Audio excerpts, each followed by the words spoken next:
when you get out of this congestion zone, we have ceased to have a target anymore. I had been saying for many months, based on a whole variety of reasons, fundamental, technical, valuation, that silver is likely to go to 300 to 500. I now lift that. I don't know where it's going. I think that could be on the lower end of where it might go.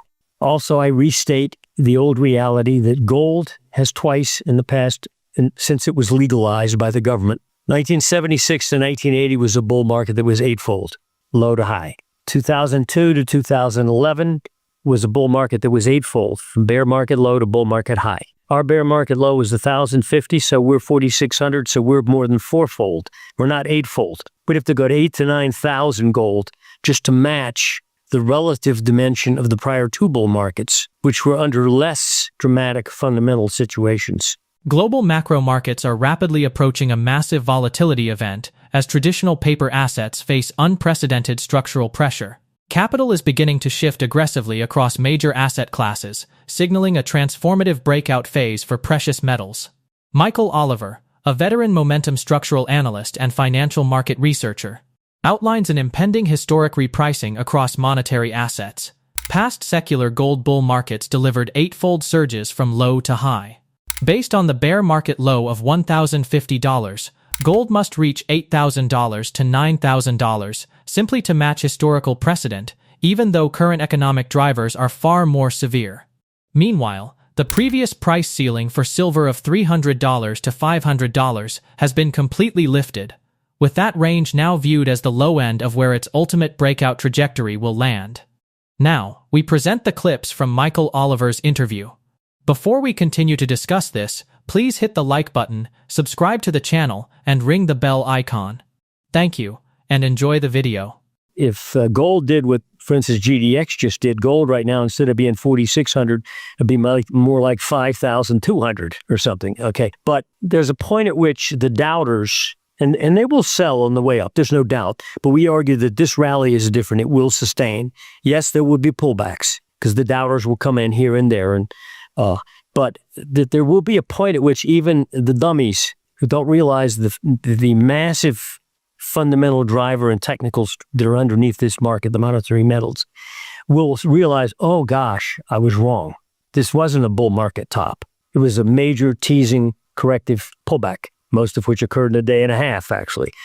And at that point, then you'll suddenly see acceleration in gold and silver to the upside that will look like wet bars of soap being squeezed. Even more so than what we saw in that initial breakout that silver rendered late last year on price, where it finally came through after 50 years of being caught in a range, popped through 50 like in November. And by so December, and like 2 months later, it was 120. That was its first, I'm out of here statement. That wasn't the end of something. That was its initial statement of, gosh, I'm finally broken free, okay? Yes, it pulled back hard, but that was not the end of something. That was the statement of the beginning of something. But when you get out of this congestion zone, we have ceased to have a target anymore. I had been saying for many months, based on a whole variety of reasons, fundamental, technical, valuation, that silver is likely to go to 300 to 500. I now lift that. I don't know where it's going. I think that could be on the lower end of where it might go. Also, I restate the old reality that gold has twice in the past, since it was legalized by the government. 1976 to 1980 was a bull market that was eightfold, low to high. 2002 to 2011 was a bull market that was eightfold, from bear market low to bull market high. Our bear market low was 1,050, so we're 4,600, so we're more than fourfold. We're not eightfold. We'd have to go to 8,000 to 9,000 gold just to match the relative dimension of the prior two bull markets, which were under less dramatic fundamental situations. And I suspect gold is not going to stop at any ho-hum again eightfold move. These events that are going on now are far different than they were at those two bull markets. We're talking government implosion of their paper, of their debt. It's a nuclear event. So I'm not sure where gold's going, but I know silver's going to catch up to it. And if silver merely caught up in valuation to, let's say, where it was back in 1980 when it first hit $50, remained capped there for 50 years, but it hit $50, the spread between silver and gold was 6.5%. Divide 1 ounce of silver into 1 ounce of gold. Right now, the spread of silver versus gold is 1.6%. Off the page cheap compared to then. Just like the miners are off the page cheap compared to gold right now. I think that's going to end and with an abrupt change. And so what's on the other side of this congestion, I think, is going to be verticality. And I think a lot of it will occur literally within a couple handfuls of months. That's all, or maybe one handful of months. Because there'll be an awareness that, oops, I didn't realize that. Financial problems, government financial problems, and there not being a viable alternative. We cover all four major asset categories, commodities, monetary metals, especially stock markets, not just U.S., but others, bond markets, and foreign exchange. And so, and it's very important to not be a gold bug and just look at gold and silver. If you do, you miss the point, especially now because these other icebergs that are moving around and bumping into each other have consequences for the other asset category, sometimes negative, sometimes positive. In the case of gold, these impacts are positive.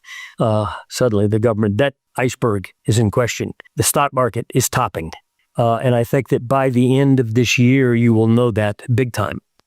I think the transition, for example, in the stock market is likely to begin now, but to show to the public probably in the fourth quarter that it's really headed down. I don't mean crash necessarily, but, oh my goodness, it's 25% off the high. Oh my, 30% off the high. Not necessarily overnight, but, enough to where that only thing that makes him smile, the average guy with his retirement account, is the fact that his stock portfolio is up, retirement account. You take 20, 30% off that and suddenly he frowns. Emotion comes into play. Panic comes into play. That's the situation we're facing. So you got to watch all four asset categories. So that's what we do. I think that what's going to see in the next 6 months is going to be, between now and the end of the year, will be shocking in most markets and shocking to the investment public in terms of why didn't I know that attitude. But the market knew it ahead of time, especially gold and silver. That's why they're doing what they're doing. Broad equity indices are carving out an unsustainable top that leaves standard retirement accounts exposed to severe vulnerability. The shift away from equities is poised to show up clearly during the fourth quarter, catching the general public by surprise as portfolios drop significantly from their peak levels. When retirement savings shrink, psychological panic and raw emotion quickly take over the broad investing public.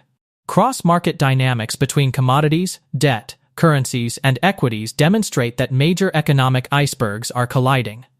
As confidence drains out of traditional paper instruments, capital will inevitably seek the safety of monetary metals to escape widespread market turbulence.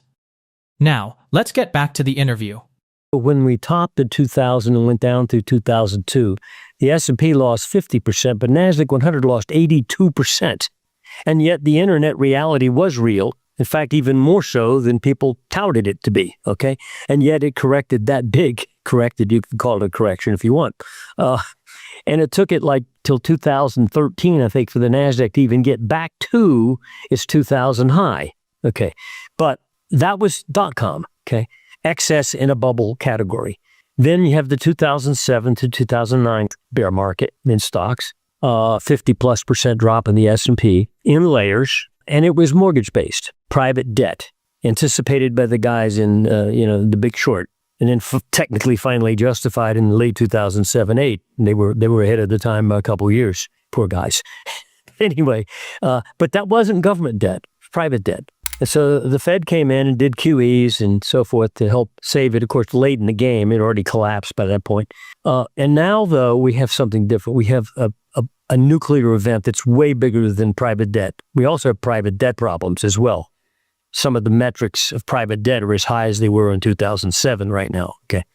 But when you have a government debt crisis and you have doubt, not just in Japan, but now the U.S., two major economic powers of the world, where people doubt the validity and the stability of their paper, you have a total rethink underway.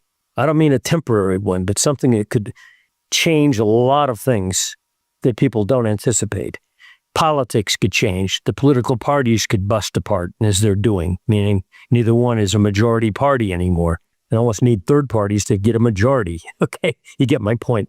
Things are happening like that nobody anticipated. And a lot of other things are likely to happen too, because when government doubt government debt comes into doubt as to its validity, stability, it's not a place to be. It used to be absolute, totally stable place to put your money.